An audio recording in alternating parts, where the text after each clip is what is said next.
a suffocating mountain of debt, an eviction notice taped to the door.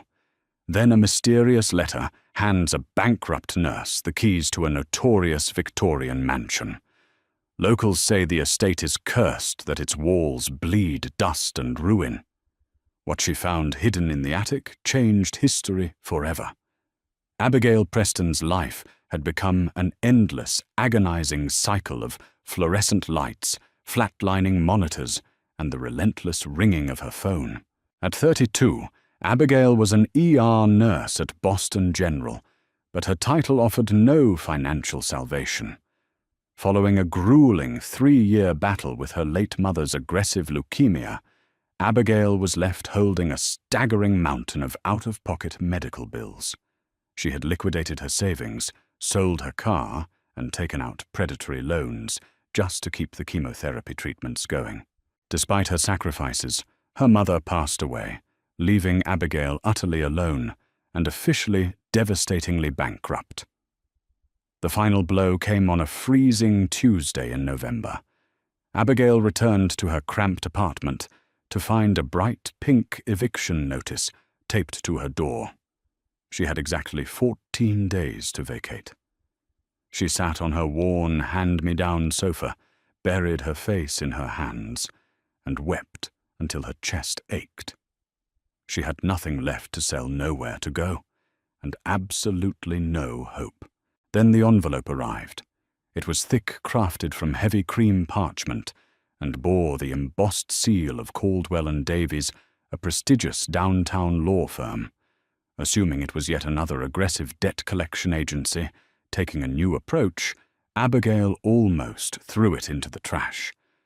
But the name typed on the front caught her eye: Estate of Archibald Montgomery. Archibald Montgomery. The name hit her like a physical force.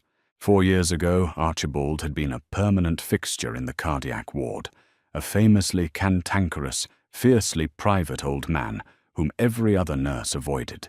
He would throw his jello curse at the doctors and refuse his medication. But Abigail, recognizing the profound terror hiding behind the old man's rage, had simply pulled up a chair. She spent her unpaid meal breaks sitting with him, reading him articles from the Financial Times and playing endless rounds of gin rummy. When he was finally discharged to a private palliative facility, he had looked at her with piercing, watery eyes and said, "You are the only person in this God-forsaken city who doesn't look at me like I'm already dead." She hadn't seen or heard from him since. The next morning, Abigail sat in the mahogany-paneled office of Thomas Caldwell, a senior partner whose suit cost more than Abigail's entire nursing degree. "Mr. Montgomery passed away 3 weeks ago," Caldwell explained, adjusting his wire-rimmed glasses. He slid a heavy brass-bound key across the polished desk. He had no living heirs. He updated his will shortly after his stay at Boston General. Miss Preston Archibald has left you the entirety of the Montgomery estate, specifically a property known as Ashbourne Manor, located in Berkshire County. Abigail stared at the key. "A manor I don't understand. I'm bankrupt, Mr. Caldwell. I don't have a dime to my name. If this is a house, can I sell it?" Caldwell's expression tightened, a shadow of pity crossing his features. "I must be completely transparent with you, Miss Preston. Ashbourne Manor is not a blessing. It is a profound liability. The property has been abandoned for over 2 decades. It is severely dilapidated. Worse, there are extensive liens on the property. Mr. Montgomery was land-rich, but liquid-poor in his final years. The estate owes over $180,000 in back taxes to the county. If those taxes aren't settled within the next 60 days, the state will seize the property. So I inherited a $180,000 debt." Abigail whispered, the brief spark of hope extinguishing instantly. "You inherited a choice," Caldwell corrected gently. "You can refuse the inheritance. The state takes it immediately, and you walk away clean.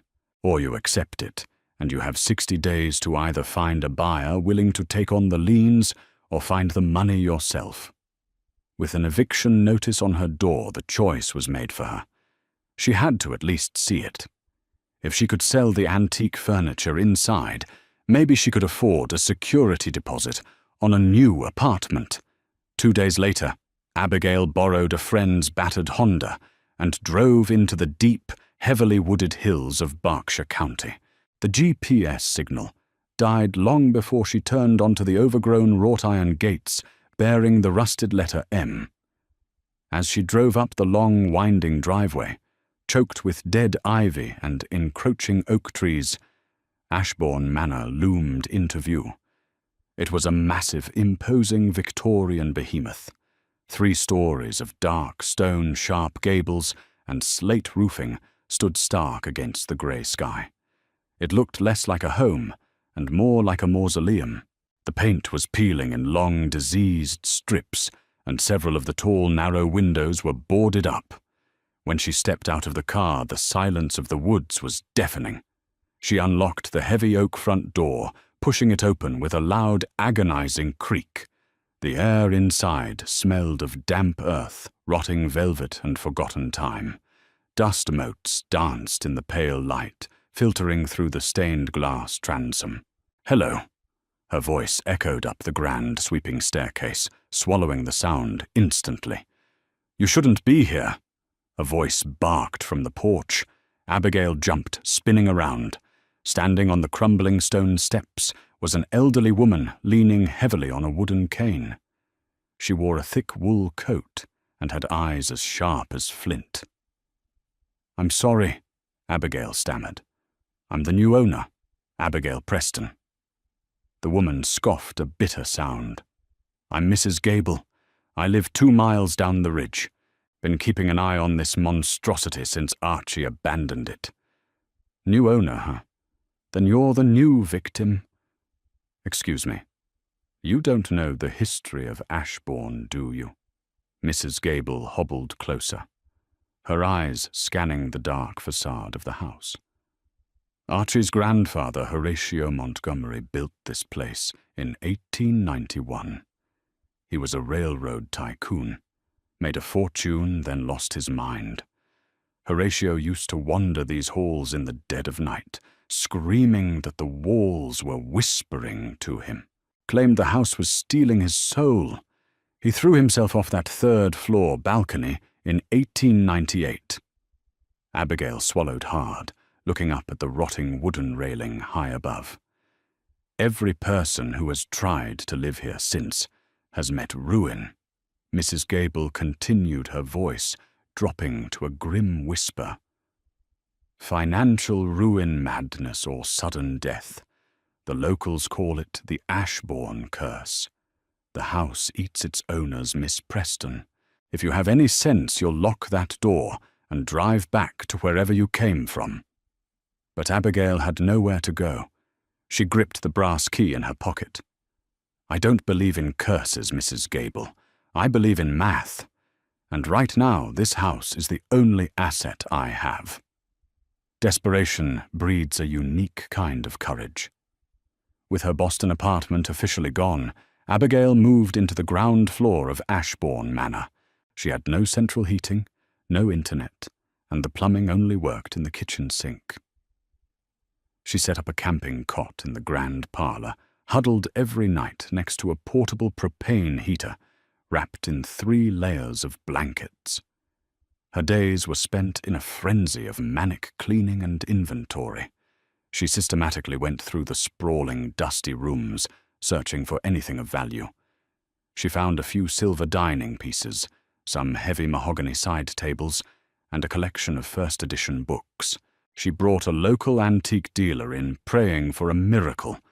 The dealer offered her $6,000 for the lot, a drop in the ocean of the $180,000 she needed to save the house from foreclosure. The psychological toll of the manor began to weigh on her almost immediately.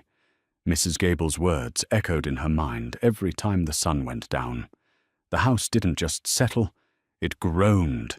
In the dead of night, Abigail would wake in a cold sweat, swearing she could hear a faint, rhythmic sound, like a low, breathy whistling. "The walls are whispering," Horatio had said. Abigail tried to rationalize it. It was just the harsh Berkshire wind forcing its way through the cracks in the decaying stone. It had to be. On her 5th day in the Manor, a sleek black Mercedes SUV tore up the driveway, a jarring sight against the backdrop of overgrown decay. A man stepped out impeccably dressed in a tailored navy suit and an expensive camel hair overcoat.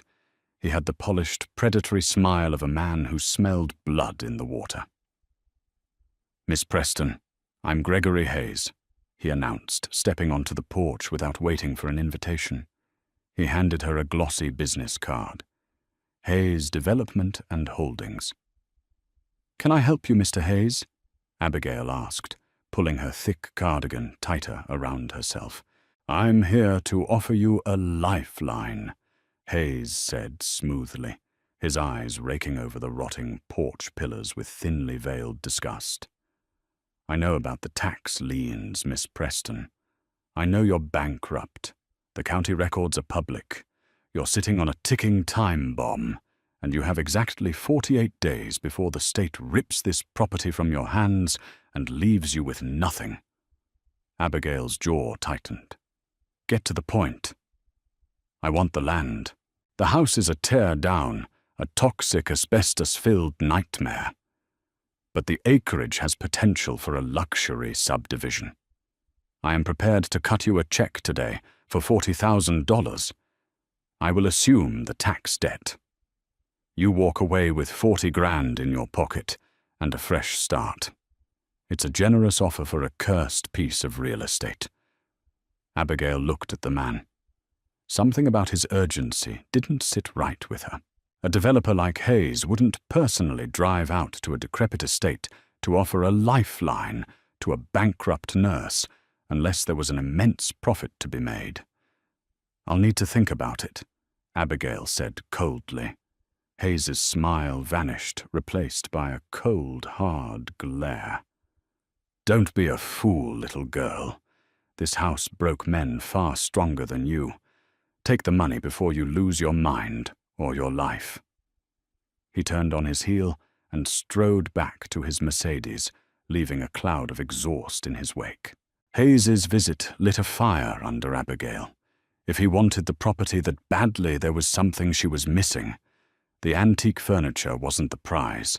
The land itself was heavily wooded and far from the main highways, hardly ideal for a luxury subdivision.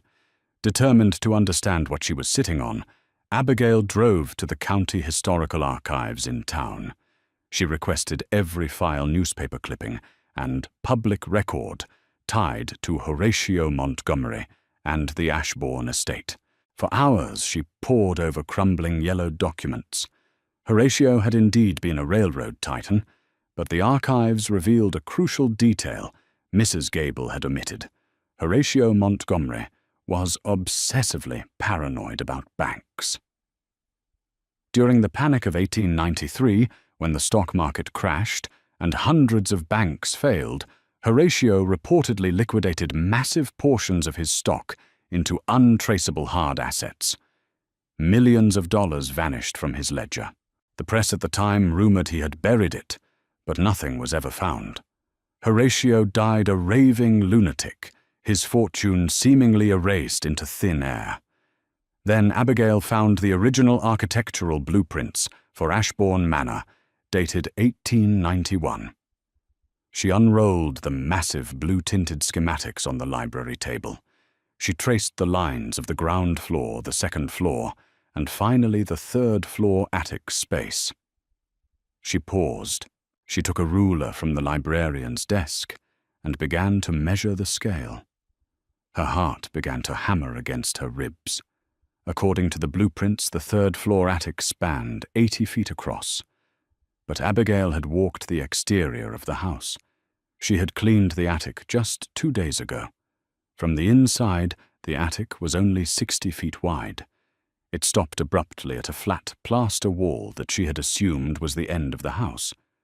There was a 20-foot gap, a massive hollow space spanning the entire eastern side of the manor that did not exist on the inside, but existed on the outside.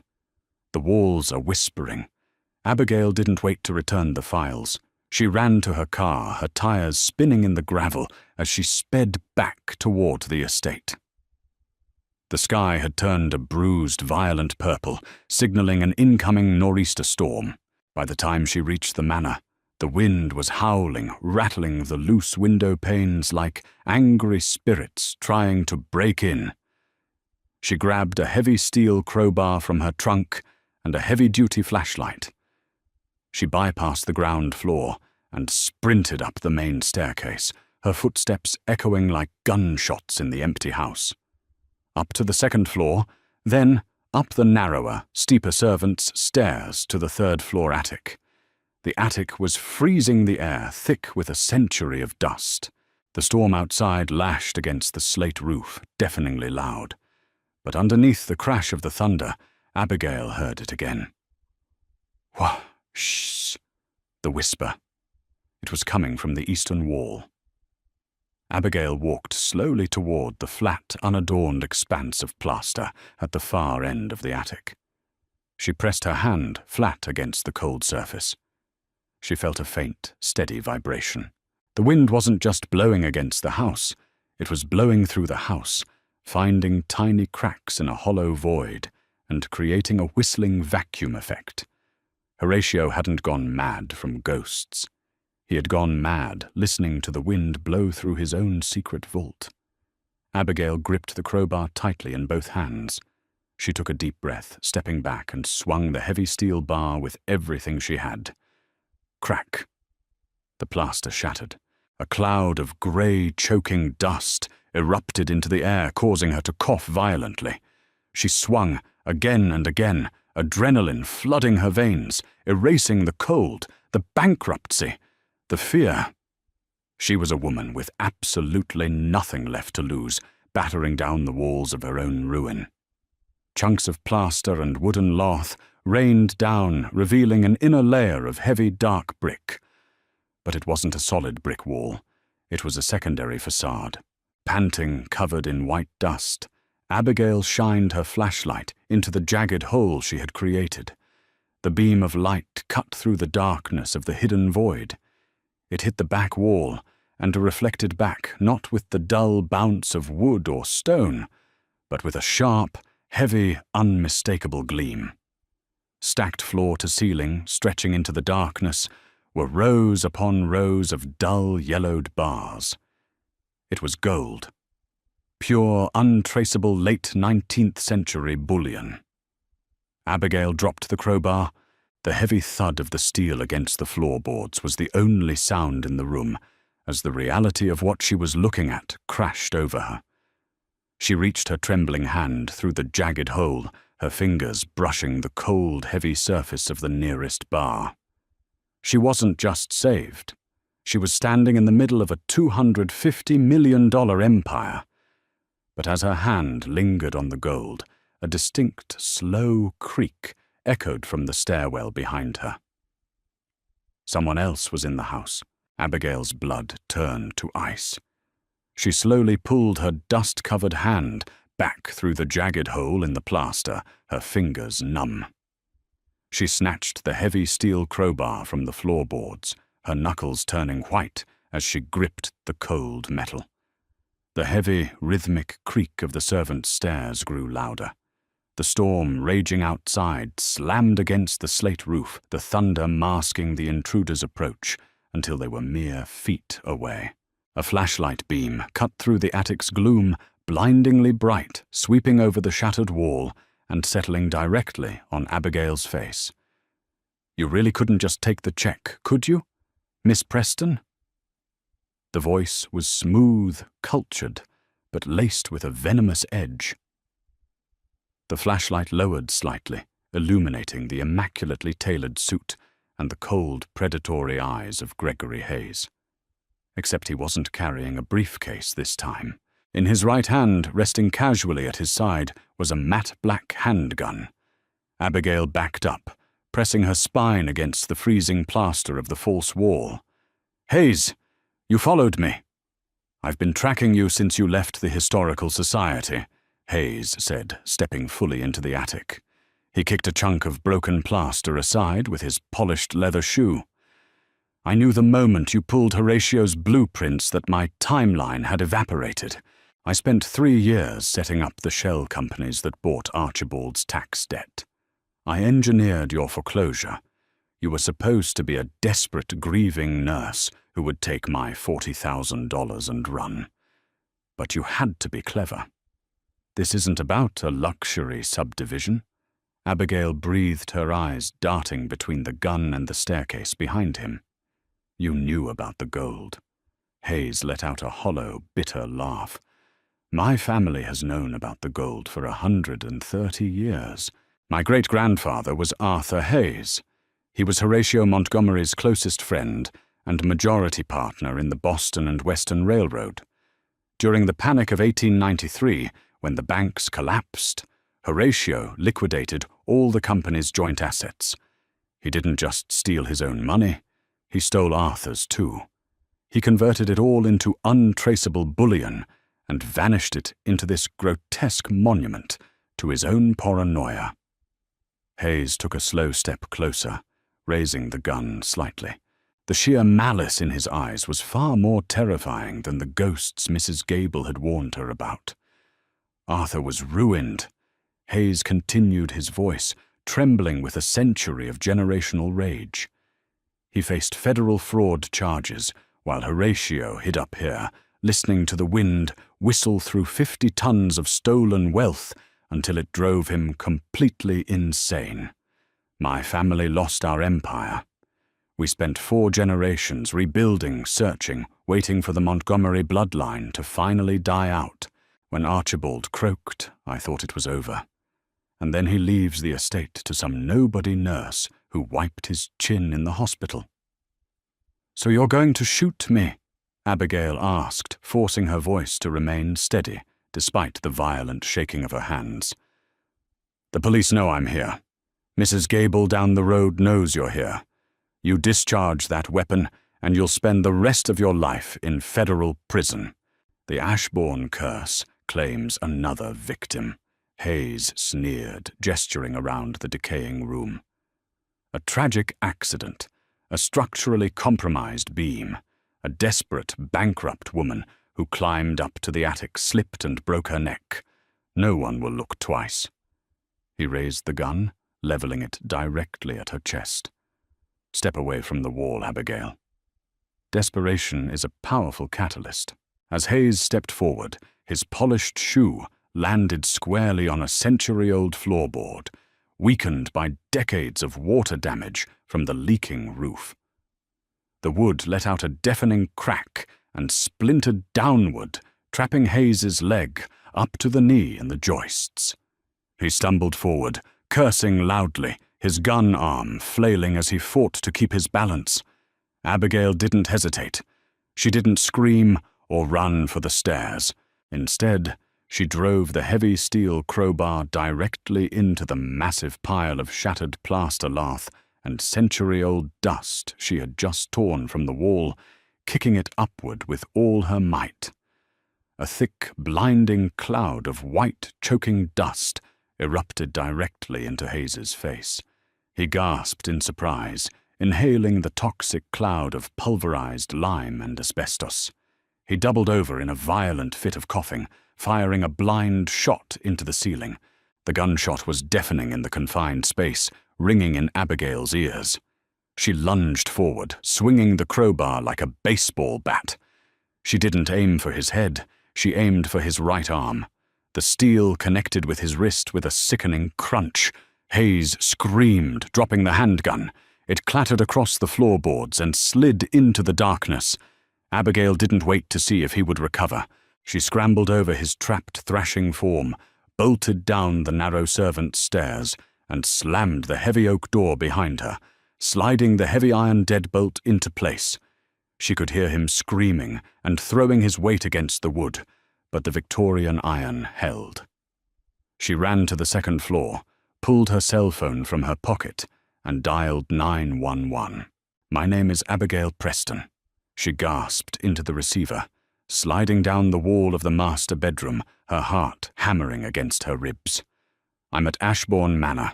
Send the police. Send everyone." Within 20 minutes, the isolated Berkshire Hills were ablaze with the flashing red and blue lights of state trooper cruisers. Gregory Hayes was dragged out of the manor in handcuffs covered in plaster dust and cradling a shattered wrist. He was shouting about stolen birthrights and empires, looking every bit as insane as Horatio Montgomery had a century prior. But the real chaos began when the police went up to the attic to clear the crime scene. By sunrise, Ashbourne Manor was swarming with local police, FBI agents, and federal tax investigators. The property was wrapped in miles of yellow tape. News helicopters circled overhead, like vultures broadcasting the incredible discovery to the entire world.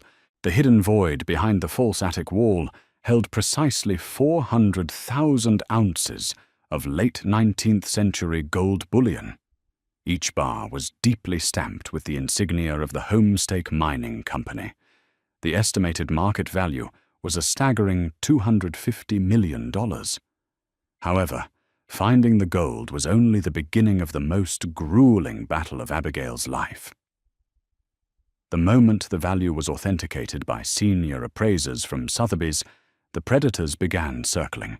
The state of Massachusetts immediately filed an injunction attempting to claim the gold under ancient treasure trove laws, arguing the bullion was abandoned property and therefore belonged to the Commonwealth.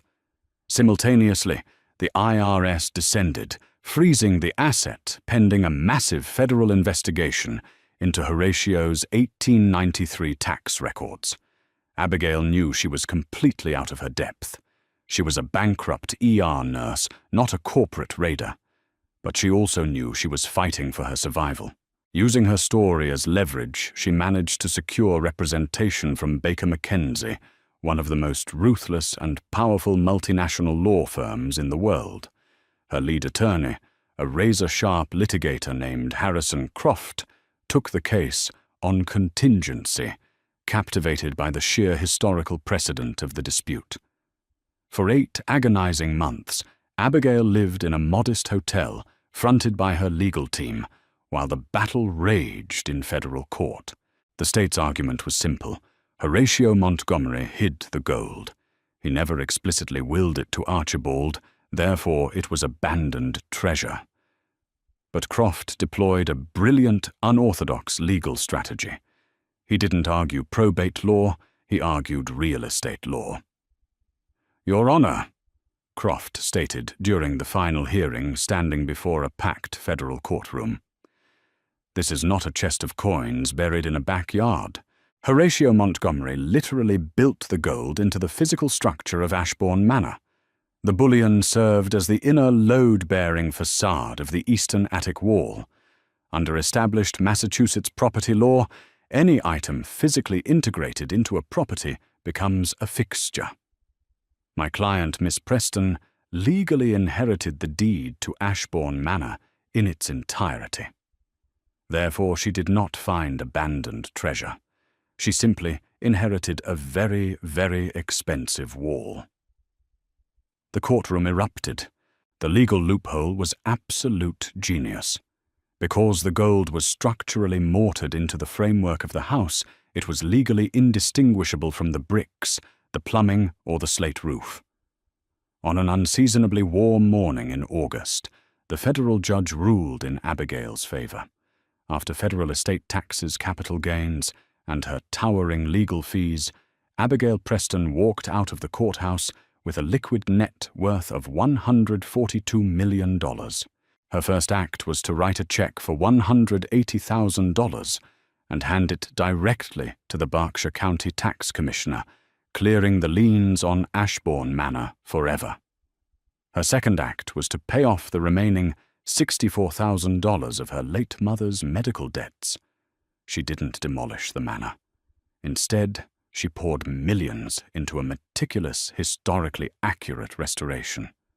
She hired master craftsmen, to repair the slate roof, restore the stained glass transoms, and strip away the decades of rot. She installed state-of-the-art heating, modern plumbing, and transformed the dark, imposing mausoleum into a sprawling, sunlit estate. The whispers in the walls were finally silenced, replaced by the hum of life. But Abigail hadn't forgotten the brutal reality of the hospital wards, the fluorescent lights, or the crushing weight of the pink eviction notice. She took the majority of her newfound wealth and established the Montgomery Preston Foundation. Operating directly out of the newly restored first-floor library of Ashbourne Manor, the foundation had one singular mission: aggressively purchasing and forgiving the medical debt of terminally ill patients across New England. She ensured that no family would ever have to choose between life-saving chemotherapy and keeping a roof over their heads. 2 years after the discovery, Abigail stood on the grand wraparound porch of the manor, sipping a cup of hot coffee. The morning air was crisp, and the Berkshire woods were alive with the vibrant colors of autumn. Down at the bottom of the long, newly paved driveway, she saw Mrs. Gable taking her morning walk. The elderly woman stopped, leaning heavily on her cane, and looked up at the stunningly restored estate. Abigail raised her coffee mug in a silent greeting. Mrs. Gable stared for a long moment. Then, for the first time, she offered a small, genuine smile, returning the nod before continuing her walk. The Ashbourne curse was broken. Horatio Montgomery's paranoia and Arthur Hayes's ruin had birthed a century of darkness, but a bankrupt nurse with a crowbar had finally let the light back in. The walls of the manor no longer bled dust and ruin. They stood as a fortress of hope built on a foundation of gold. What would you do if you found $250 million hidden in the walls of a cursed house? Abigail's unbelievable true journey from a bankrupt nurse facing eviction to a millionaire philanthropist proves that sometimes our darkest moments lead to our greatest treasures. If this story of justice, historical twists, and ultimate triumph kept you on the edge of your seat, smash that like button. Don't forget to share this incredible tale with your friends and subscribe to the channel for more unbelievable real-life mysteries.